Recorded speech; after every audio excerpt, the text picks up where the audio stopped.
Good morning. My name is Pat Maroney. I'm here to do a presentation on Southwest Airlines. The presentation focuses on the leadership that has made Southwest Airlines successful. History of Southwest Airlines. Southwest Airlines was founded in 1971 by Herb Keller and Rollin King. It was started out of Love Field in Dallas, Texas. Right now, Southwest is the largest U.S. domestic carrier in the United States. Back in 1992, Southwest received the first annual Triple Crown recipient award in front of any other airline. Southwest's leadership has made them successful. For 42 years, they've made consecutive profit. Southwest's philosophy is servant leadership. Servant leadership is management leading by example.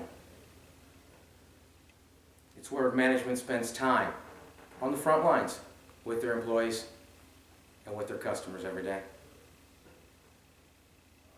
Southwest management and their employees believe in treating people with dignity and respect. They're always in the moment, whether it's management or whether it's the employees.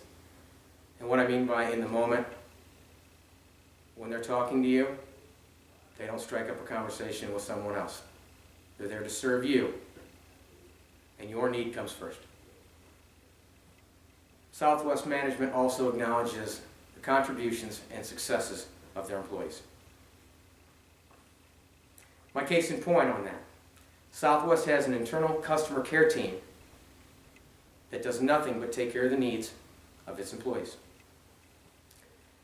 Local level management interacts all the time down on the terminals, on the flights, with the customers, and with the employees.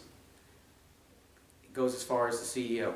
He makes regular trips to the terminals just to interact with his customers and with his employees. Honoring Roger Elliott, the servant leadership and the love in action that Southwest believes in. Roger Elliott lost a battle with cancer. Southwest was to fly his body home to Detroit. The day that happened, management skipped a business meeting, and management and all the employees went out to the field. And there was a 45-minute delay, but they all stood out there for 45 minutes in the sweltering heat, saluting Roger Elliott as he left Love Field for Detroit. The internal care customer team sends out over 100,000 cards every year. These cards are for the employees, families of the employees, remembering graduations, weddings, the birth of a baby. They're always there to show their love to their employees through cards.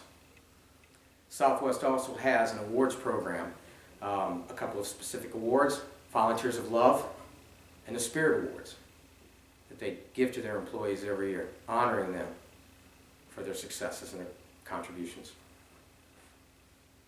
Southwest believes in a triple bottom line. They believe their first priority is management to the employee, where they give them 80% of the golden rule. We all know what the golden rule is. Treat others as you would like to be treated. And all the management asks is that the employee, which is the second priority, gives the customers that 80%. And then the third priority would be the shareholders.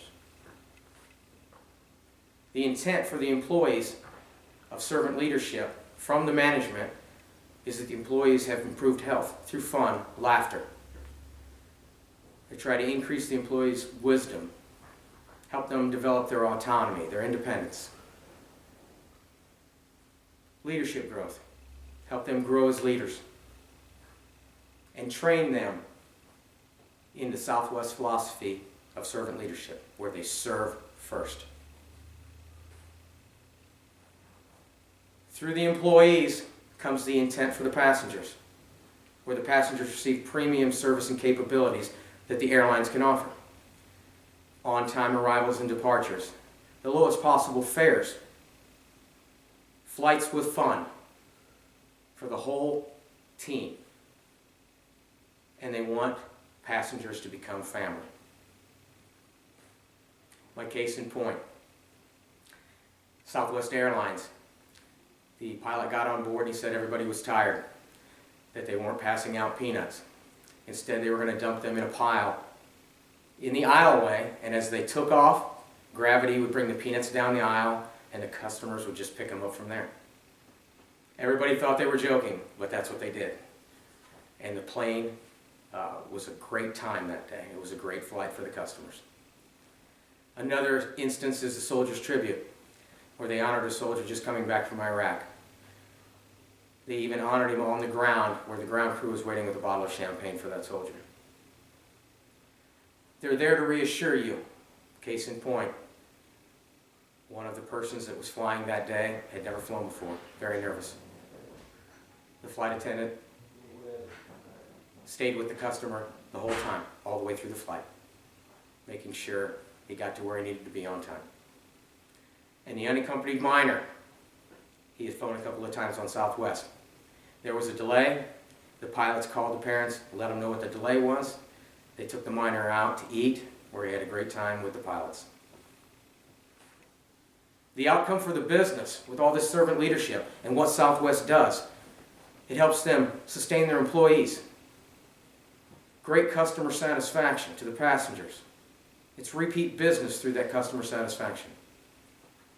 It's consistent growth year after year, which makes for great investment opportunities for the shareholders.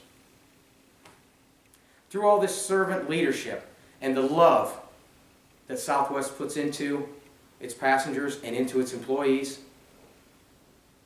creates a wonderful bond and a successful organization. Right now, I just would like to leave you with the end result here.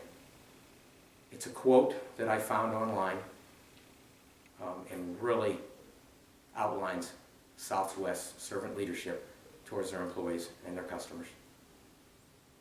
Thank you.